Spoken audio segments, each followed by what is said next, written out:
Bienvenidos amigos de Punto de Encuentro, estamos acá con el Tospa, Marcos Bustos, compartiendo una pequeñita charla con una pequeña pregunta que, bueno, antes de armar la entrevista hablábamos y había tantos temas para tocar. Muchísimo. Que uno a veces no sabe por dónde entrar, pero bueno, hoy quizás vamos a hablar de un poco la historia, un poco el tema de las denominaciones, ¿no? El tema de digamos, lo actual, cada grupo de nuestros abuelos, nuestros padres, incluso nosotros, nos denominan con un nombre, ¿no? Tenemos la generación de los millennials, los centennials, la generación X, que bueno, según ellos, o según los sociólogos, los que han estudiado esto, cada uno pasó una etapa distinta. Ajá. Y bueno, y así fueron formando su carácter. Tenemos nuestros abuelos que, bueno, ellos sufrieron guerras, sufrieron peleas por los derechos civiles que ellos luchaban. Y después tenemos, bueno, los más cercanos que, bueno, fueron desarrollando más lo tecnológico y hasta el punto de hoy que se le dice los nómades digitales. Pero bueno, yo me quiero retrotraer un poco más atrás, quizás, que tiene que ver con una pregunta que hasta incluso yo me hice y quizás también del otro lado se la hizo la misma, ¿no? Porque también escuché hablar que hay más de 30.000, decime si no me equivoco, más de 30.000 denominaciones en el mundo. O sea, estamos hablando un montonazo. O sea, hasta acá vimos 5 generaciones que tenían su nombre, pero dentro de las iglesias, ¿qué pasa? O sea, se emocionaron, no sé. Porque es una duda, es algo que uno que a veces no entiende, porque a la par de esa pregunta, de dónde surgieron, es quién tiene la verdad, si los católicos, si los adventistas. Para aquellos que no conocen, Marco es teólogo, ha estudiado un montón y aún sigue estudiando, es un genio. Pero, ¿de dónde surge todo esto, Marcos, para vos? Así, sé que igual estamos yendo a una pregunta que voy a agotar como 4 o 5 horas hablando, ¿no? Porque imagino que son como 7 años de estudio. Sí. Más o menos. Sí, alrededor de 14 tengo yo, pero sí, Claro. 7 fue la carrera completa, más todo lo que hice como posgrado, si se quiere. Ah, bueno. Entonces, ¿qué pasó en el medio de todo este meollo que como que fue cambiando? Uno dijo, bueno, yo disparo para acá y me nombro así. Y después el otro dijo, no, pero ese está equivocado y yo me llamo así. ¿Cómo fue surgiendo eso? Bueno, buenas tardes a todos, punto de encuentro, ¿no? O sea, que están todos del otro lado. Es una pregunta que, como bien dijo usted, tiene un montón de abanicos. Es muy difícil reducir tantos estudios y tanta teología, o tanta historia, mejor dicho, eclesiástica, a unos minutos. Pero sí lo podemos hacer muy sencillo, de tal manera que todos puedan entenderlo y comprender que la gran pregunta es ¿buena o es mala? Hoy actualmente tenemos más de 40.000 denominaciones diferentes. Ah, me quedé corto. Sí, no eran 30.000, sino más de 40.000 diferentes. Entre ellos, obviamente, tenemos los anglicanos, los adventistas, los católicos, católicos reformados, católicos ortodoxos, católicos romanos. Después tenemos en el abanico de cristiandad, tenemos un montón: luteranos, anabaptistas, baptistas, pentecostales, huesos colorados, de los del norte, los del sur, los bautistas, en los pentecostales, la unión de las asambleas de Dios, las asambleas de Dios, y después podemos seguir. Esas son como las más conocidas.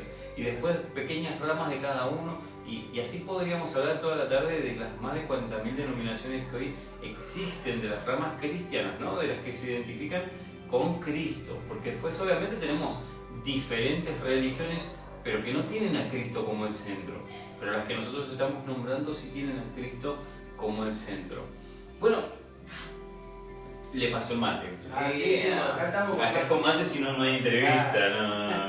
Y mate y obviamente unas galletitas de chocolate, ¿no? O sea, los que se están cuidando, perdón, del otro lado, pero no podía ser de otra manera. No, hay que estudiar un montón y bueno, algo dulce tiene que haber. Alimentamos al espíritu y alimentamos al cuerpo también, así que...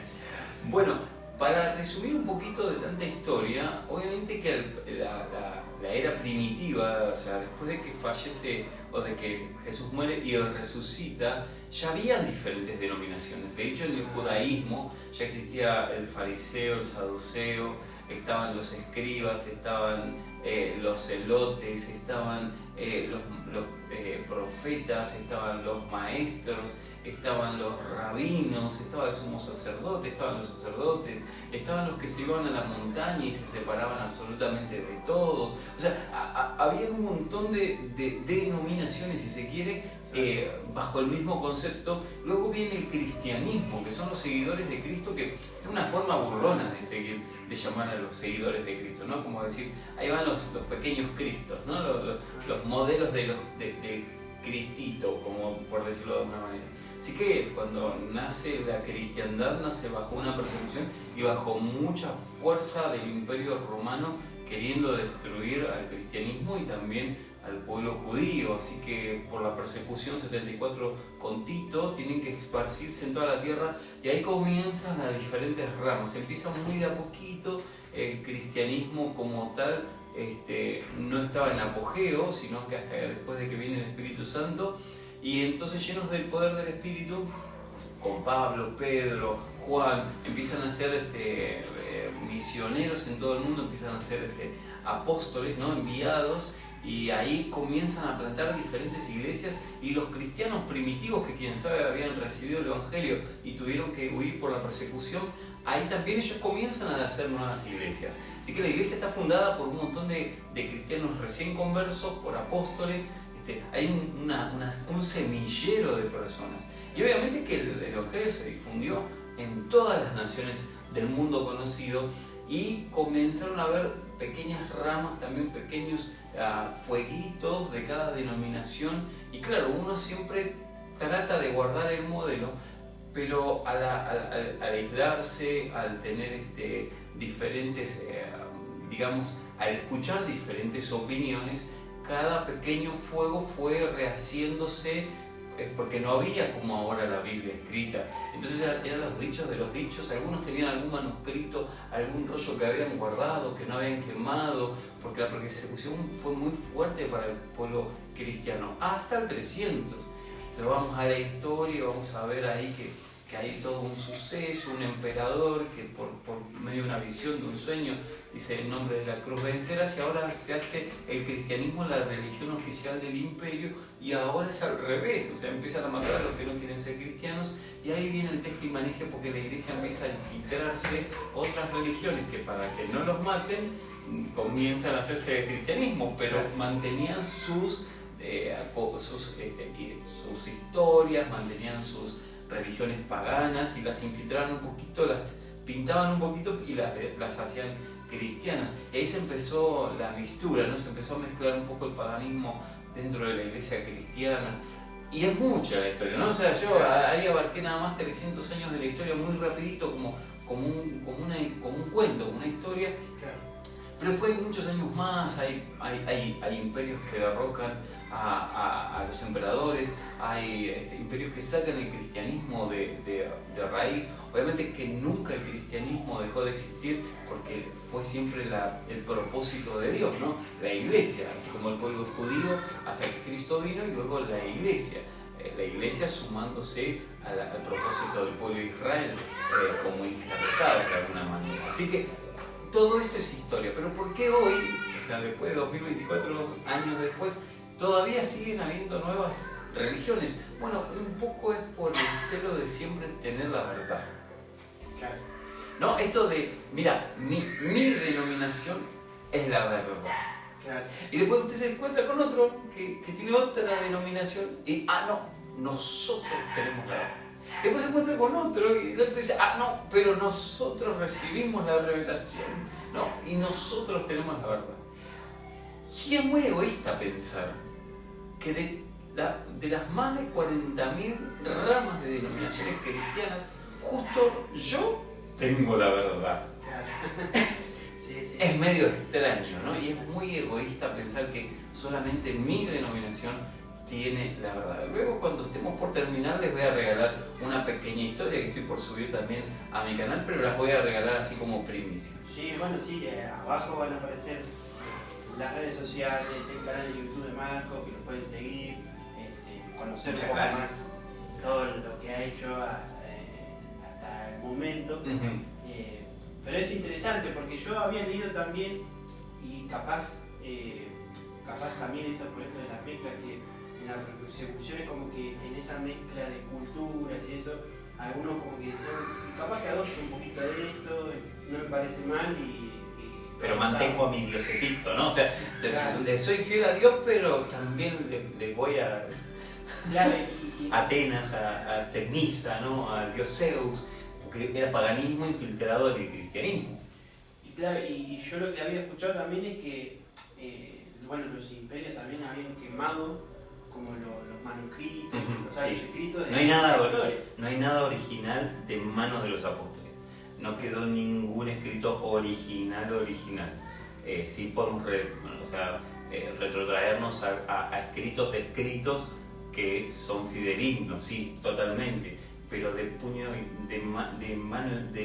dedos y puños o mano y puño de los apóstoles no ha quedado nada, ha desaparecido. Y puede ser que ese sea como uno de los ítems por los cuales también fue como cambiando todo, o una de las cuestiones que fue como diciendo, ¿y ahora qué hacemos? ¿Para dónde vamos? Claro que sí, es que el pueblo judío siempre mantuvo la ley oral, o sea, siempre ellos tradujeron en sus mentes la Torá, los profetas, y la fueron enseñando de los hijos hacia sus hijos, los padres hacia sus hijos, y no había tantos escritos antes, pero la gente guardaba la palabra en sus mentes.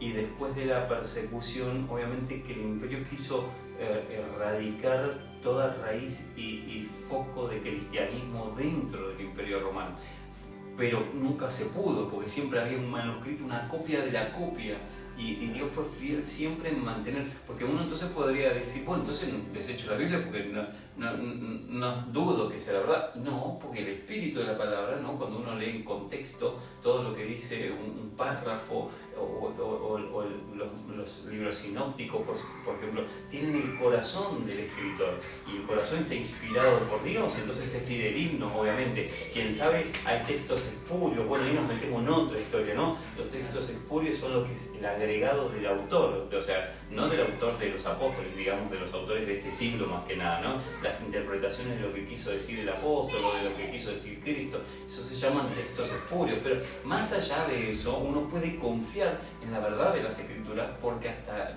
este tiempo fue la que pudo durar o se mantuvo fiel durante siglos, mantuvo persecución, soportó guerras, y es el libro más leído y actualmente en el 2024 más vendido en todo el mundo y en todos los siglos. O sea, ¿se puede confiar en las escrituras? Claro que sí. De hecho, si no, estaríamos yendo a otro tema y me voy a desviar un poquito, pero vuelvo rápido. Cuando uno va a las fuentes, ¿no? Varios historiadores hicieron la prueba de agarrar otros textos, como los textos del Corán y demás, y trataron de ver la veracidad.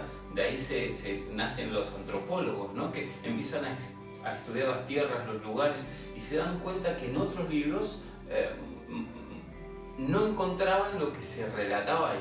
Pero cuando agarraron la Biblia, ¿no?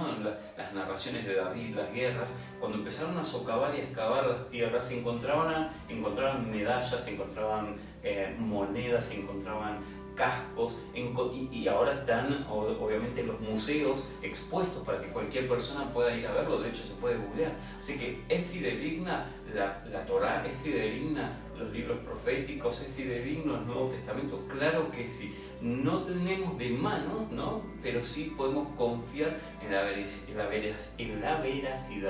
de la palabra. Claro.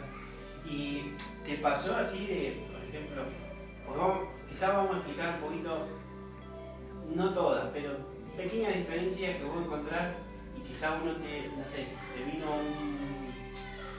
un pastor y te dijo, mira, yo creo que mi denominación es esto y esta es la verdad? Y y el otro vino un rabino y te dijo, no, mirá, la verdad es esta. Y después vino quizá un sacerdote de la Iglesia Católica o el Papa mismo, se levantó, dio un discurso y dijo, no, esta es la verdad. Un poquito de explicar la diferencia como para dar un panorama, ¿no? De lo que hay en el mundo. Sí, sí. Bueno, es difícil resumirlo en tan poco tiempo, pero sí que cada denominación, o imagínate que, vamos a tomarlo como lo dice Apocalipsis, las denominaciones son como un río, ¿no?, que fluye desde el trono de Dios. Pero ¿cuál es el problema de las denominaciones? Que el río fluye. Imagínate la visión de Juan cuando está viendo como Ezequiel que un río sale del trono de Dios y fluye y no se detiene, ¿no? Y no para, como aquella vieja cancioncita, ¿no?, que hasta las rodillas, hasta la cintura, hasta los lomos, no, más profundo. Bueno, el río de Dios es eso, pero no se detiene, no es estanco, es dinámico. ¿Se entiende? Entonces nosotros hacemos que el río se detenga. Llegó a mi revelación, a mi iluminación, y ahora que yo soy, vamos a ponerle X, ¿no? Nosotros somos la denominación los arcángeles divinos, ¿no? O sea, vamos a ponerle para no ofender a ninguna denominación. O sea, nosotros somos la nueva denominación, los arcángeles divinos, que ahora tenemos la revelación del Espíritu y que lo opera por acá y por allá, y porque el otro cerraba y manifestaba que el Espíritu ya no estaba activo, y ahora nosotros descubrimos que en la palabra y ahora que el Espíritu Santo se mueve, así que somos los arcángeles del último día, o los arcángeles divinos. Perfecto. Y entonces yo estanqué el río ahí y digo, esta es la verdad, no, esta es la verdad de Dios. Y de repente el río siguió fluyendo, porque ya no puedo detener a ese río. Y dentro de 4 años se levanta otra denominación, que son los Tomás, que ya no son incrédulos, ¿no? O sea, la denominación los Tomás que no son más incrédulos, porque ahora se encontraron que la justicia se mueve de una manera diferente a la que habían estudiado, y que la justicia es importante y que tenemos que hacer el énfasis en la justicia. Así que la verdadera denominación son los Tomás que no dudan más. Claro. Así que, y hecho atrás a lo que dijeron los arcángeles divinos, y porque esta es la verdad. Y ahí detuve otra vez el río, pero el río va a seguir fluyendo. Claro. Yo no puedo hacer un imperio de un momento de ese río, porque ahí es donde vienen las malas interpretaciones que a veces veo de los avivamientos, ¿no? O sea, a la gente le gusta tanto la palabra avivamiento, pero es un problema el avivamiento, porque decir que algo hay que avivarse porque se está apagando. O sea, si necesito un avivamiento es porque la iglesia se está apagando. Es un problema. Primero ataquemos al problema antes de enfatizar el avivamiento. O sea, no puedo concentrarme solamente en el avivamiento sin ver la patología de lo que trajo a esa decantación del Espíritu Santo, o de lo que fuese la iglesia como impacto a las naciones, como predicación. Entonces se van levantando nuevas denominaciones creyendo y afirmando que esta es la verdadera. Primero sometiendo, socavando y pisoteando a las otras denominaciones, y creyendo tan orgullosamente, no tan egoístamente, que mi denominación es la correcta y no me importan las demás. Y es un error teológico pensar que yo tengo la verdad. Y yo siempre que voy a las iglesias a predicar digo, ojo, no se confundan, no puedo ser tan egoísta y tan soberbio de decir yo tengo la verdad. No, yo porto la verdad. La verdad es una persona, es Cristo Jesús. Yo cada vez que me adentro más en su corazón, la verdad se me abre más y se me ilumina más. La verdad es Cristo, es una persona que se revela dentro de cada uno de nosotros. Pero yo no puedo decir que tengo la verdad absoluta, porque la verdad absoluta es Cristo Jesús, la esperanza de gloria. Entonces, por eso las ramas, las vertientes, se van levantando, se estancan, se arma un arbolito y se cree que ahí ya está, ahí murió el río de Dios, ahí terminó. No, el río de Dios va a seguir sanando a las naciones, va a seguir produciendo avivamiento, va a seguir salvando a las personas. Yo soy parte de ese avivamiento. Entonces, ¿tan malas denominaciones? No, claro que no. Nos dan marcos legales, nos dan un orden, pero ¿es mi denominación la mejor? No, es una parte del avivamiento o del río que fluye desde el trono de Dios. Claro. ¿Y los ateos dónde quedan?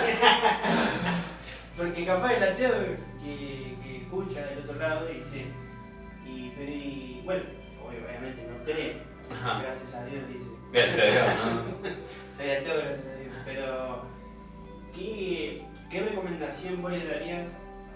Porque sé que también está eso de que por ahí el pensamiento de ellos que es, no, o sea, está todo equivocado, Dios no existe, ¿no? Pues como para ir cerrando quizás esto que podríamos estar hablando horas. Sí, más a mí que me encanta, o sea. Una vez charlando, creo que lo mencionaste, 7 años de teología o 8, no me acuerdo bien, no pueden resumirse en una charla de 10 minutos. No, claro, es mucha información. Pero, ¿qué recomendación vos le darías si se te para un ateo, ¿no? y te dice, bueno, mira, los cristianos vi esto y no me gustó, pero después fui a lo católico, o algunos son influenciados también por los abuelos o los papás, Sí, claro que sí. van por obligación. Pero una recomendación que vos le darías en cuanto a las denominaciones o a esta temática que estamos tratando para ellos. Bueno, la palabra ateo viene justamente... todo esto no está ni siquiera estudiado, me lo está haciendo en vivo y en directo. Claro. Pero la palabra ateo viene de sin, teos, que es Dios. O sea, sin Dios. El verdadero ateo en realidad no existe porque Dios es espíritu, y cuando uno se concentra en esa frase está diciendo que no tiene espíritu ni siquiera la persona. O sea, la persona científicamente es tripartita, cuerpo, alma y espíritu. No solamente porque lo diga ni la Biblia ni la filosofía tampoco, porque la filosofía también lo afirma, sino la ciencia lo afirma. Entonces uno no puede estar fuera de su cuerpo, fuera de su espíritu. Entonces el ateísmo, que deviene la creencia de no creo en nada, también es espuria. ¿Por qué? Porque la creencia de Dios viene a través de la fe. Si nosotros sacamos la fe de la ecuación, dediquémonos a una verdulería, un poquito, a una empresa, lo que fuese, pero no tiene gollete. Pero la creencia a través de la fe en Dios hace que nosotros, sin verlo, creamos que Él existe. Y el ateo, aunque no dice no creer en Dios, y está muy bien y se respeta, cree en uno mismo, porque con fe se levanta todos los días, con fe se lava los dientes, con fe va a trabajar sabiendo que por fe le van a pagar a fin de mes. Claro. O sea que él actúa bajo la fe. ¿Me explico? Aunque cree que no tiene fe. O sea, pero tiene fe para él, para sus actividades, y también tiene fe que respira. Porque si no, ¿qué sentido tiene? O sea, él sabe que no puede ver el aire, que es algo que obviamente muchas veces se ha hablado con amigos ateos, pero entonces ¿cómo respiras si no crees en que hay aire? O si crees que hay aire, no, si creo que existe el oxígeno. Y entonces ¿cómo respiras? Es innato. ¿Cómo sabes que realmente el sistema digestivo va a funcionar cuando te comes un alfajor? Es por fe, no lo estás viendo. Y entonces ¿cómo no crees en Dios? Si hay un montón de cosas que haces por fe sin verlas y crees que existen. ¿Me explico? Entonces, ¿por qué no darle ese changüí a la fe que hay dentro de cada uno de nuestros amigos ateos, que quién sabe nos están viendo, para depositarlo en el Ser Supremo, en el Creador del cosmos, del cielo y de todo lo que existe? Claro, bueno. Y también de la gravedad. Pues, obviamente. Si van a tirarse de esos de paracaídas o esos juegos extremos que hay por ahí. Sí. Hay que tener fe, obviamente, ¿no? O sea, hay que tener escalar una montaña. Y mucho valor, fe y mucho valor. Bueno, y para aquellos que por ahí, yo me acuerdo que en las conferencias también lo has dicho, que has conocido parte de lo pentecostal y parte de lo bautista, y quizás hay gente que ha asistido, ¿no?, a uno o a otro, y obviamente como todos, en todo ámbito siempre hay cosas buenas y hay cosas que no son muy buenas, pero ¿qué rescatás vos de lo que has, digamos, de una manera probado o asistido o entendido vos, y que el del otro lado también lo vivió, pero de ahora como que está medio como distante a eso, ¿no? Como que dicen, no, los dos están equivocados, no puedo ir a ninguno de los dos. Tiro por un ejemplo el pentecostal como el bautista, pero pueden haber otros más. O sea, sí, amigos católicos también, he predicado en parroquias, así que sí, obviamente vale la aclaración. Bueno, todas tienen el mismo objetivo, anunciar a Cristo. A veces ese objetivo puede opacarse por, a veces hablamos de la manipulación dentro de las denominaciones o de los templos. Ese va a ser otro bloque. Ese va a ser otra, sí, no va a ser para hoy, pero siempre que uno vea que el Evangelio se está predicando, no, lo que dijo Jesús, o sea, no hay que ir muy lejos. De hecho, la persona que recibe instrucciones de parte de una denominación, vamos a hablar de denominación o de un templo, ¿no? Que todos los días le están dando de comer. Yo siempre digo, la gente va donde hay comida. O sea, uno no puede vivir de comida chatarra y póngale en el nombre que quieran, KFC, McDonald's. Bueno, si nos van a empezar a pagar no lo decimos más, depende de los auspiciantes, ¿no? Pero uno no puede vivir, uno está una semana comiendo en una de estas casas de comida y ya se empacha y no crece, no desarrolla sus músculos, o sea, porque lo atrofia. O sea, uno no puede comer todo el tiempo comida chatarra. Es necesario ser edificados y comer comida sólida. Por eso necesitamos los nutrientes, necesitamos carbohidratos, necesitamos una dieta balanceada para que nuestro cuerpo crezca. Lo mismo es el espíritu. Entonces, cuando en una iglesia, ¿no? un templo, hay comida sólida, la gente va sola. No hay que insistirle, hermano, venga, porque se está perdiendo la bendición, y si no viene, y todo eso queda a un costado porque uno desea esa comida. Si ellos comen, o sea, si uno le da comida, ellos van a venir. O sea, no hay mucho más, porque uno se nutre, se siente solidificado, le hace bien, come y guarda esas reservas o las remisas para toda la semana, aparte de la intimidad. Yo siempre digo, uno, independientemente de la denominación en donde esté, porque también tengo amigos de Solo Cristo, o sea, hay muchas ramas, o sea, nos dedicamos solamente a 3 o 4 recién, pero hay muchas ramas más de las cuales me siento y hablamos de teología, seminaristas, profesores de teología, de diferentes denominaciones. Y yo siempre digo que Cristo es todo. Primera de Pedro dice que nosotros estamos completos en Cristo, no en una denominación. Una denominación jamás nos va a llenar lo que nos llena Cristo. Entonces, si esa denominación nos lleva a Cristo, obviamente que en Él estamos completos y tenemos toda bendición a través de Él para que nosotros podamos vivir. Entonces, todas las denominaciones tienen maravillosas enseñanzas, tienen cosas recontra buenas, y por eso, repito, ¿son malas entonces las denominaciones? Claro que no. O sea, son muy buenas y nacen obviamente desde un corazón divino, desde el corazón de Dios, para la edificación del cuerpo.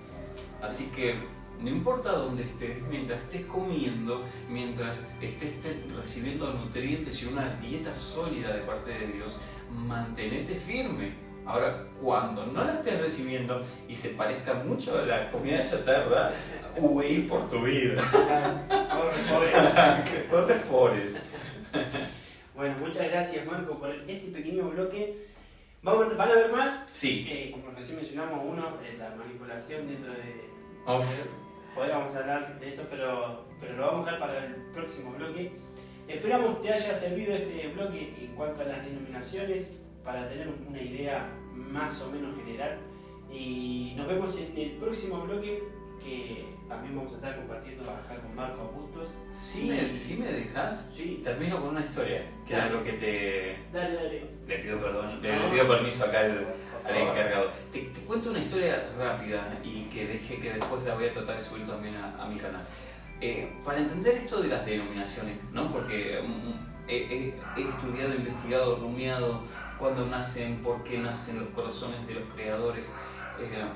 La mejor forma de que cualquiera lo pueda entender es esta historia que te voy a regalar. En la India, un sabio va con su elefante por el campo.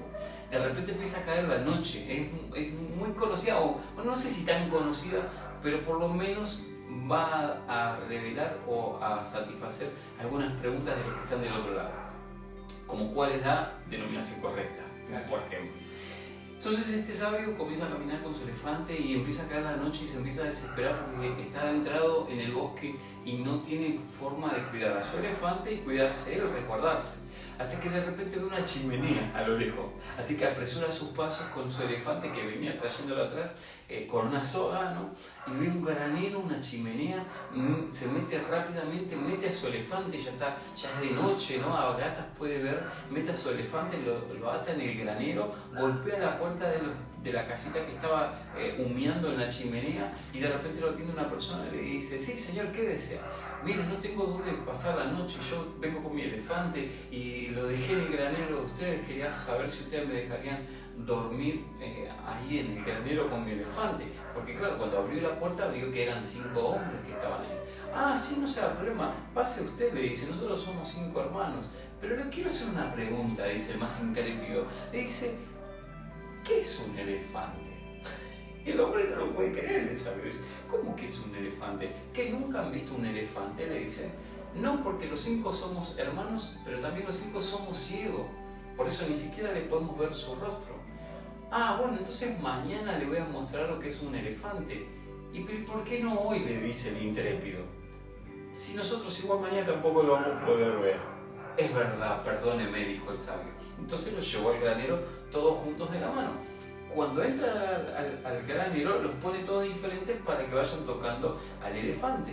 Entonces el primer hermano dice: wow, el elefante es una cuerda, es como una cuerda muy grande, porque estaba tocando la cola del elefante.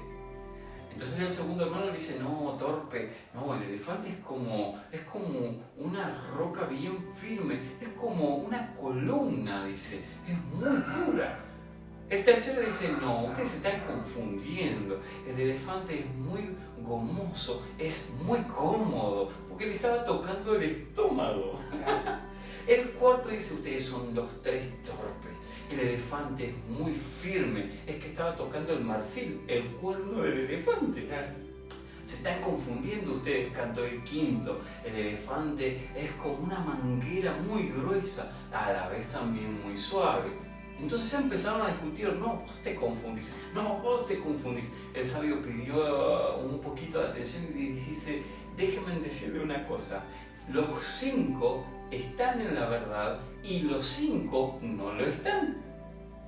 ¿Cómo es eso?, respondieron los 5. Claro, es que cada uno de los 5 tiene una parte de la verdad. Para ver lo que es un elefante deben unir todas las partes y entonces van a saber cómo es un elefante. Las denominaciones son partes de la verdad.